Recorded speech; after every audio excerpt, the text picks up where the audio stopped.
Thank you very much. My fellow Americans, my first and highest duty as president is to defend our great country and the American people. I swore an oath to uphold the laws of our nation, and that is exactly what I will do. All Americans were rightly sickened and revolted by the brutal death of George Floyd. My administration is fully committed that for George and his family, justice will be served. He will not have died in vain. But we cannot allow the righteous cries and peaceful protesters to be drowned out by an angry mob.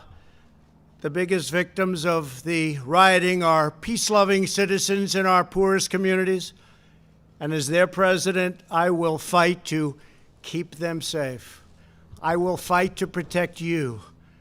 I am your president of law and order and an ally of all peaceful protesters. But in recent days, our nation has been gripped by professional anarchists, violent mobs, arsonists, looters, criminals, rioters, Antifa, and others. A number of state and local governments have failed to take necessary action to safeguard their residents. Innocent people have been savagely beaten, like the young man in Dallas, Texas, who was left dying on the street, or the woman in upstate New York viciously attacked by dangerous thugs. Small business owners have seen their dreams utterly destroyed. New York's finest have been hit in the face with bricks. Brave nurses who have battled the virus are afraid to leave their homes. A police precinct has been overrun here in the nation's capital. The Lincoln Memorial and the World War II Memorial have been vandalized. One of our most historic churches was set ablaze. A federal officer in California, an African-American enforcement hero, was shot and killed. These are not acts of peaceful protest. These are acts of domestic terror. The destruction of innocent life and the spilling of innocent blood is an offense to humanity and a crime against God. America needs creation, not destruction, cooperation, not contempt, security, not anarchy, healing, not hatred, justice, not chaos. This is our mission, and we will succeed. 100%, we will succeed. Our country always wins. That is why I am taking immediate presidential action to stop the violence and restore security and safety in America. I am mobilizing all available federal resources, civilian and military, to stop the rioting and looting, to end the destruction and arson, and to protect the rights of law-abiding Americans, including your Second Amendment rights.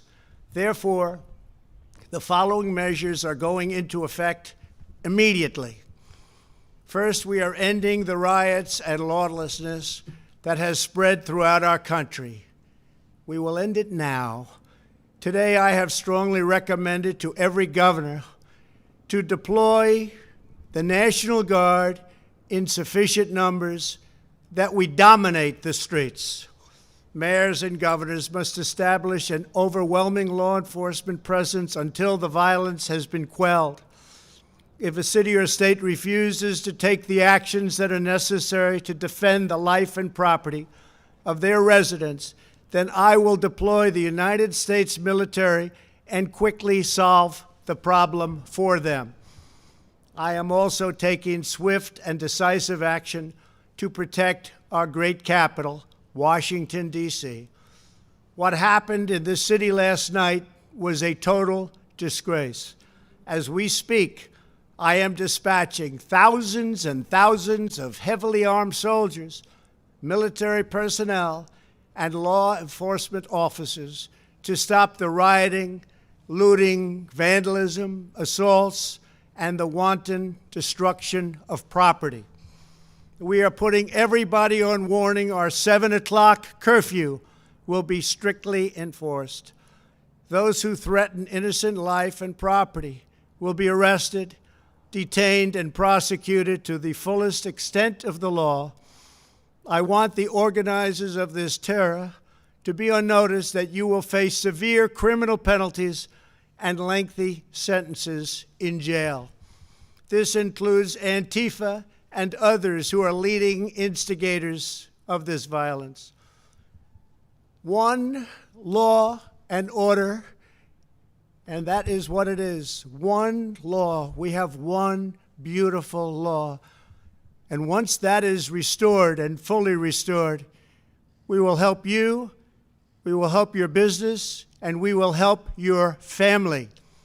America is founded upon the rule of law. It is the foundation of our prosperity, our freedom, and our very way of life.